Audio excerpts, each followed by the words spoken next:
Assalamualaikum warahmatullahi wabarakatuh. Pada kesempatan kali ini, kami kelompok 5 akan mempresentasikan hasil kerja kelompok kami pada mata kuliah pemahaman tentang peserta didik dan pembelajarannya. Kelompok kami beranggotakan 3 orang. Yang pertama, Amelia Putri, kedua, Safira Nurmalita, ketiga, Ayu Wulan Kurniansi. Kami PPG Calon Guru FKIP Universitas Muhammadiyah Sumatera Barat. Kasus 1. Bayangkan jika Anda adalah seorang guru bahasa Indonesia di kelas 7. Saat ini, Anda hendak menyampaikan materi mengenai keterampilan menulis teks narasi, yakni menceritakan salah satu pengalaman yang paling berkesan. Untuk memudahkan peserta didik dalam memahami pembelajaran, Anda mencoba untuk membuat urutan atau langkah-langkah yang perlu diikuti oleh peserta didik agar dapat menulis teks narasi tentang salah satu pengalaman yang paling berkesan. Anda meminta kepada peserta didik untuk mengerjakan tugas yang Anda berikan. Hasilnya, peserta didik mampu mengerjakan dengan benar, sesuai dengan langkah yang telah Anda siapkan. Beberapa saat kemudian, Anda meminta peserta didik untuk mengulang soal yang ada tanpa melihat urutan soal, dan peserta didik mampu mengerjakannya dengan benar. Menurut Anda, apa yang membuat peserta didik mampu mengerjakan soal dengan baik pada percobaan kedua tanpa melihat urutan atau langkah pengerjaan soal? Yang membuat peserta didik mampu mengerjakan soal dengan baik pada percobaan kedua adalah karena peserta didik menerapkan gaya belajar membaca dan menulis. Selain itu, pada percobaan pertama, guru juga memberikan langkah-langkah yang terstruktur tentang narasi. Hal tersebut membantu siswa lebih mudah dalam membuat teks narasi pada percobaan pertama.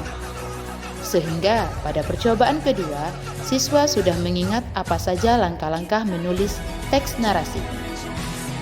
Peserta didik mampu mengerjakan soal dengan baik pada percobaan kedua tanpa melihat urutan atau langkah menulis teks narasi karena beberapa faktor.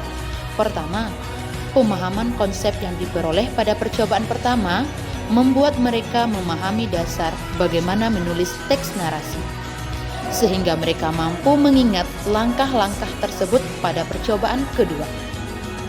Kedua, latihan dan pengulangan memungkinkan peserta didik terbiasa dalam latihan menulis narasi yang efektif, meningkatkan daya ingat dan keterampilan menulis peserta didik.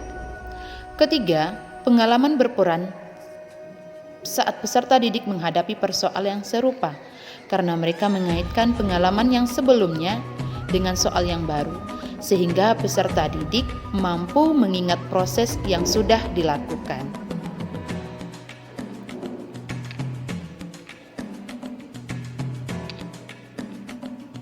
Kedua, sebagai seorang calon guru, dalam kegiatan belajar yang seperti apa metode di atas dapat diterapkan? Elaborasi jawaban Anda dengan menyertakan teori yang berkaitan. Metode di atas dapat diterapkan dalam pembelajaran kolaboratif antara peserta didik yang bekerja sama dalam kelompok-kelompok kecil.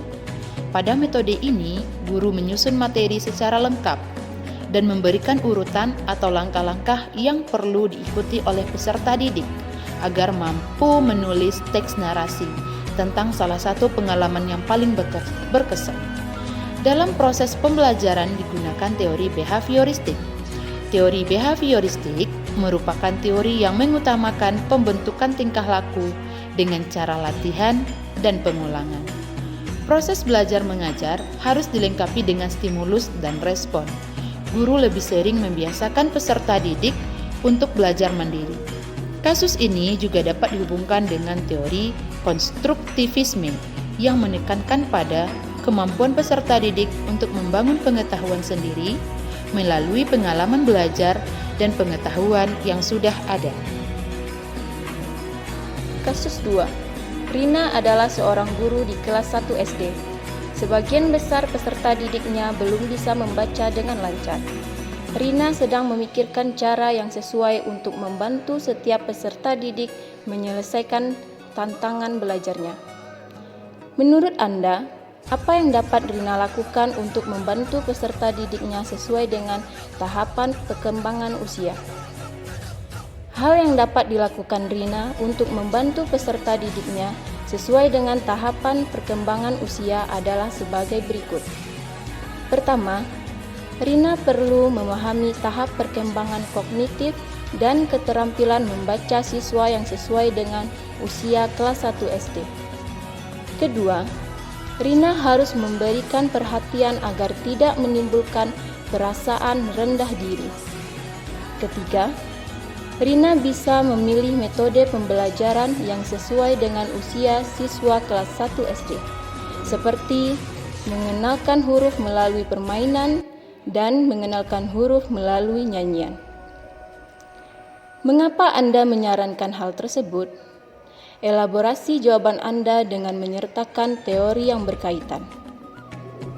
Kami menyarankan kegiatan tersebut karena berdasarkan teori perkembangan rentang hidup Erikson, pada usia 5-12 tahun, industri versus inferioritas, pada tahap ini seorang anak mulai merasa bangga atas pencapaian dan keberhasilannya.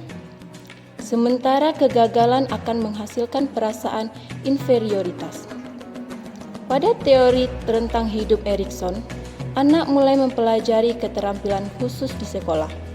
Salah satu keterampilan baru adalah mulai belajar membaca, menulis, dan bekerja dalam kelompok. Keberhasilan dalam aktivitas ini akan meningkatkan rasa percaya diri anak. Selain itu, pada tahap ini anak sangat aktif mempelajari apa saja yang ada di lingkungannya. Kasus 3. Made adalah seorang guru yang mengajar di salah satu sekolah negeri wilayah Bali. Ia mengampu mata pelajaran bahasa Indonesia. Ia hendak mengajarkan materi teks deskripsi pada peserta didiknya. Pada buku cetak yang menjadi panduannya saat mengajar, terdapat beberapa contoh teks deskripsi menceritakan tentang bangunan-bangunan pancakar langit yang ada di ibu kota. Dengan memperhatikan latar belakang setiap peserta didiknya, Made pun mencoba untuk memberikan contoh berbeda.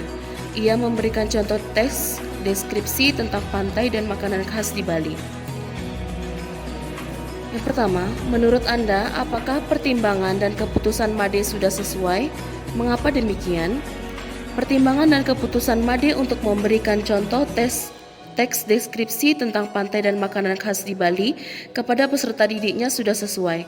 Hal ini dikarenakan Made sudah memperhatikan latar belakang setiap peserta didiknya. Keputusan Made juga menunjukkan kearifan lokal yang mencerminkan identitas dan budaya Bali. Yang kedua, prinsip apa yang Made gunakan dalam kasus tersebut? Elaborasi jawaban Anda dengan menyertakan teori yang berkaitan. Prinsip yang Made gunakan dalam kasus tersebut adalah relevansi konteks lokal. Made memilih mengajarkan materi yang relevan dengan konteks lokal peserta didiknya, yaitu Bali. Prinsip ini mencerminkan pada pendekatan kontekstual yang sesuai dengan teori konstruktivisme. Teori konstruktivisme ini mengemukakan bahwa pembelajaran yang berhubungan dengan pengalaman dan lingkungan peserta didik lebih efektif. Prinsip pembelajaran menurut teori konstruktivisme ini dapat mendorong peserta didik dalam menggunakan pengalaman dan pengetahuannya tentang memecahkan masalah yang dihadapi. Terima kasih atas perhatiannya. Mohon maaf atas kekurangan dalam menganalisis terhadap ketiga kasus tersebut serta kesalahan kata dan pengucapan yang kurang berkenan. Kami dari kelompok 5 mengucapkan terima kasih. Assalamualaikum warahmatullahi wabarakatuh.